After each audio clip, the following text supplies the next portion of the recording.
সংস্কার, তাই তো? সেই সংস্কারের পথ ধরেই কিন্তু আমরা সবাই একসাথে হয়েছিলাম। প্রত্যেকবার আমরা দেখি যে উপদেষ্টা থেকে শুরু করে যে কোনো মণ্ডলীতে প্রাইভেটকে অ্যাভয়েড করা হয়। কেন? প্রাইভেটের অবদান ছাড়া কখনোই কিছু হতো না। তখন একটা মানুষ আমাদের সাথে দাঁড়িয়েছে, রিফাত রশিদ ভাই, দাবির হয়েও সে প্রাইভেট মহানগরের হয়ে কাজ করেছে, কিন্তু ওই মানুষটাকে তারা প্লেসমেন্ট দেয়নি, কারণ তারা সে প্রাইভেট এবং অন্যান্য মহানগরকে টানে।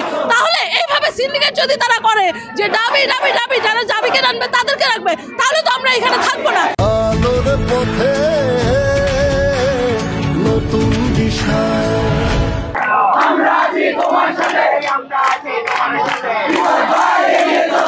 আজকে হচ্ছে বিষয়টা, আজকে যেই নতুন ছাত্রদের সংগঠন এটা ঘোষণা করার যেই সংবাদ সম্মেলন ছিল, সেখানে হচ্ছে যেই কমিটি সাজানো হয়েছে আহ্বায়ক কমিটি, সেখানে বেসরকারি বিশ্ববিদ্যালয় থেকে ইনক্লুশনের কথা থাকলেও তা পরবর্তীতে করা হয়নি এবং আরও ডিজার্ভিং পার্সনস ছিলেন যাদেরকে সেখানে জায়গা দেওয়া হচ্ছে না।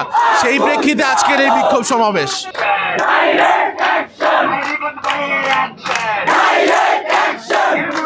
সবকিছু থেকে মাইনাস করে দেয়, ওই টাইমে আমাদের হাত ধরে রিফাত রশিদ আমাদের টানা হয়েছে, দেখে রিফাত রশিদকেই মাইনাস করে দেওয়া হয়েছে।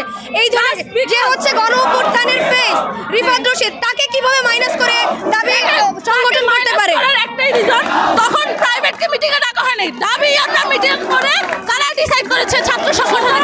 17 তারিখে যখন এই আন্দোলন শেষ হয়ে যায়, 18 তারিখে আমরা যেটা দেখিয়েছি সেইখানে আজকে আমরা এখানে নাই। এই কমিটি আমরা টোটালি মানি না।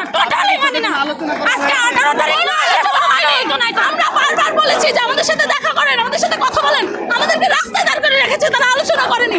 আমার যদি দেশে আমার নাগরিকের যদি তাদেরকে পছন্দ না হয়, এখন কেন কন্ট্রোভার্সি হচ্ছে? আমরা যদি কন্ট্রোভার্সি দেখি, ম্যাক্সিমাম দাবিয়ানদের জন্য আমরা কন্ট্রোভার্সির শিকার হচ্ছি।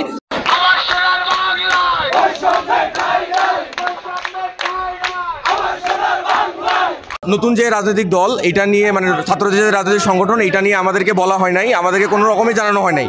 আমরা তো প্রাইভেট, আমরা রাজপথে রক্ত দিয়েছি, তো অ্যাজ এ অর্গানোগ্রাম প্রাইভেটের এটা আমার জানার দায়িত্ব ছিল, তাদের আমাকে জানানোর দায়িত্ব ছিল। তারা এই বিষয়ে আমাকে কোনো কিছু জানায় নাই, এই বিষয়ে আমি অবগত না। এরকম কমিটি ভাই আমি মানি না, মানব না।